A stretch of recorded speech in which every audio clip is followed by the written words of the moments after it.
All right, this is a review of the Radial BT-pro V2 Bluetooth receiver with balanced outputs. Can also drive headphones. Has a potentiometer for the volume. It can be powered via Usbc or also phantom power. Has a mono stereo switch. So I ripped this guy apart. Actually, the reason why I ripped this apart is when I got the device, it was rattling, and I didn't know if it was a screw or a piece of solder, and in fact, it was a huge piece of solder, and we're gonna see what's going on inside here. So this circuit board, I would say, is well designed, definitely by some good engineers. I would say the components are good. Could be better. This is not a bad chip. This is a $10 module, which was smart of Radial because they are not RF engineers. So they bought this module, the microchips BM62, about 10 bucks, give or take. I'm sure you can get it cheaper, but that's what DigiKey has it for. And then, you know, none of the caps here are unbelievable. The potentiometer here for the volume gain, just a 10K pot. This is not an Alps pot or anything high-end. It works, and it works fine. They did some, you know, again, this is a good board layout.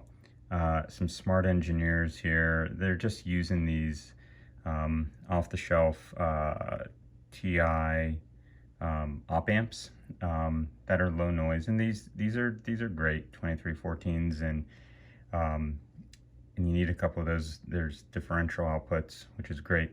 The soldering here, obviously I lost a big solder ball.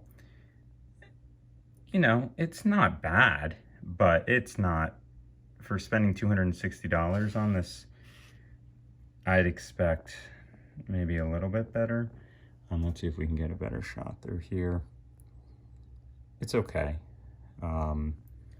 And the power circuitry to the USB-C, that's what this other chip does, I believe. And that's the board. For 260 bucks as a product, it works very well. Even in this metal can, you can get Bluetooth reception from very far away. And it pairs easily, and it has decent sound, even though there's analog output out of this module that just goes through op amp. So it's a pretty simple circuit. So don't expect unbelievable, but for the buck, it's surprisingly good. They didn't use Neutrix or anything like that for XLR, but you know, Radial does a good job. I don't know who makes these. They work. Everything is solid, but for 260 bucks, I'd like to see maybe some higher quality components in here. A little better solder job. But again, overall product compared to anything else on the market, I think is pretty awesome.